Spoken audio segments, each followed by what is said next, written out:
Top 5 things that should remain in 2022 in Zambian football. Well, welcome to Sporty Dosage. Don't forget to hit the subscribe button. Yeah, you heard me right. Today I'm going to talk about top 5 things in Zambian football that should remain in 2022. Count down with me.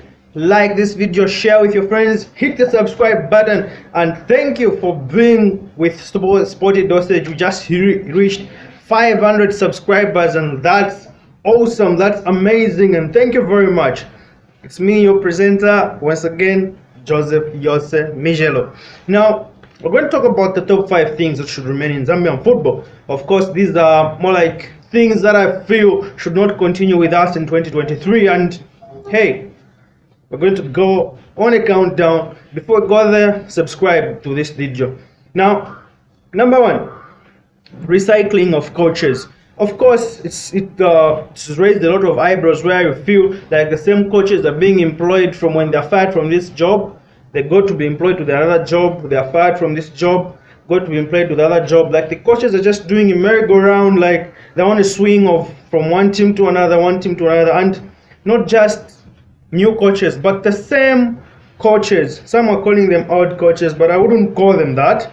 But people have complained a lot, like, why are we recycling coaches in Zambia? And I feel that should remain in 2022. But hey, one thing about the recycle of coaches is particularly a point where some teams feel that they can't trust most young coaches in Zambia. Not just that, most young coaches don't have the opportunity like to go out there and gain some CAF A coaching licenses, CAF B or CAF C, even that. It's quite expensive for most young coaches in Zambia. And I recall just recently Chisimbewe had to go to Tanzania just to get his CAF A badge.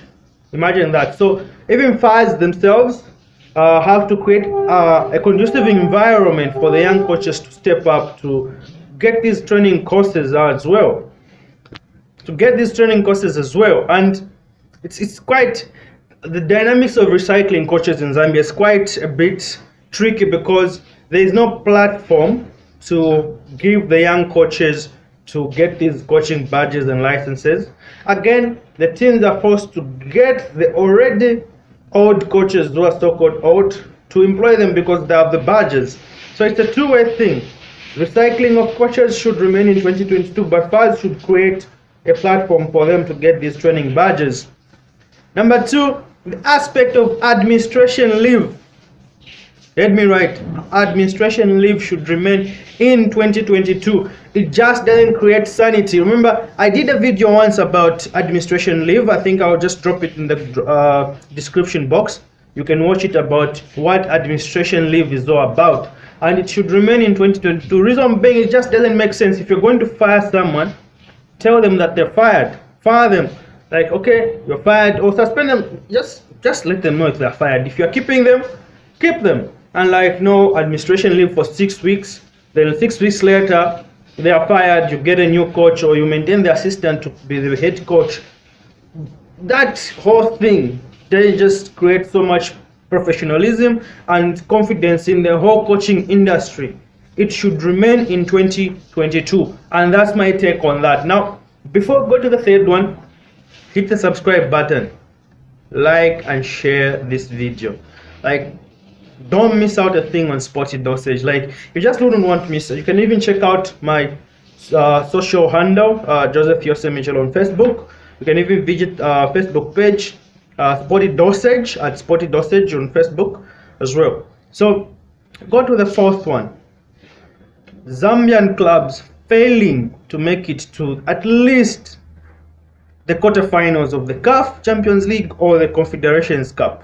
That should remain in 2022 on its own. We don't want to see that in 2023. It's far too long. The last time a Zambian club reached the semi-finals was Zesco in 2016, if I'm not mistaken. And Nkana reached the knockout stages way back recently as well. It should be 3-4 years ago. 5 years ago somewhere. They were knocked out by Sfaxian. So it shows that our football is going down. Red Arrows failed to make it to the group stages last time. Zesco also failed to make it. Other time we had Cavi Warriors failing to make it. Where are we missing it? Like, we've even lost 2 slots. We're back to the odd 2 slots, one for Champions League, one for Confederations Cup. For God's sake, where are we going as Zambian football? What's wrong? So that in itself should remain in 2022. In 2023, we want to see at least even a semi-final appearance, or even a final or quarter-finals.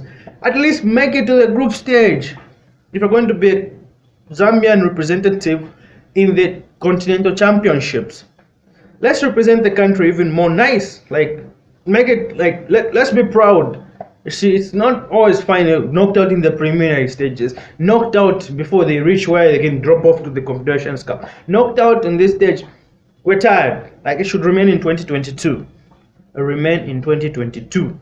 So we go to the last but not the least point. Remember, we're counting down to the 5 things that should remain in 2022 and not make it to 2023. Last thing, the other one is the issue of losing players on free transfers. You know, most Zambian clubs have really lost out a huge number of players on free transfers.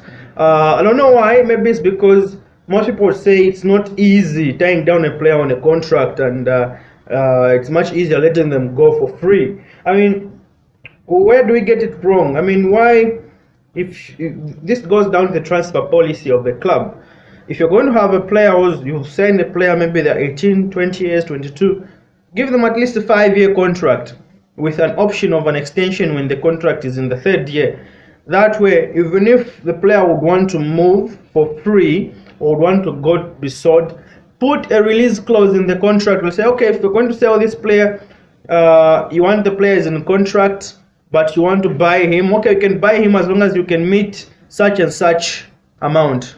But let the release clause be realistic. We don't want to see over-exaggerated figures. Like, you get a player, nothing, a player, just an average player, you want to get 5 million kwacha out of them, or 10 million kwacha out of them.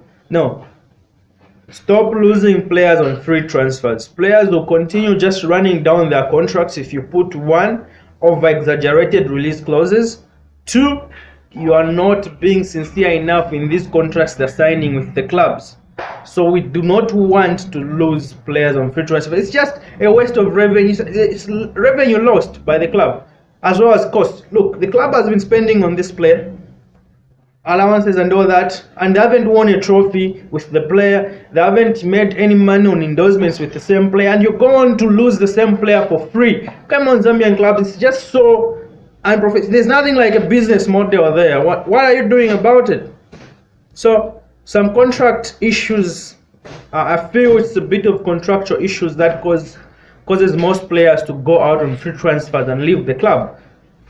That's what I've noticed. I've talked to a few clubs. If we sign a 5-year contract, these guys, when we say we want to leave, the clubs that we want to go to are not willing to pay. We run down, it's better than we go for free and all that. So stop losing players on free transfers. And I do a recap of the top 5 things that should remain. Number 1, stop recycling coaches. Yeah, that is the number 1 thing. It should just stop in 2023, sorry. Then number 2, administration leaves should just remain in 2022. It's a no for me. It just doesn't show professionalism.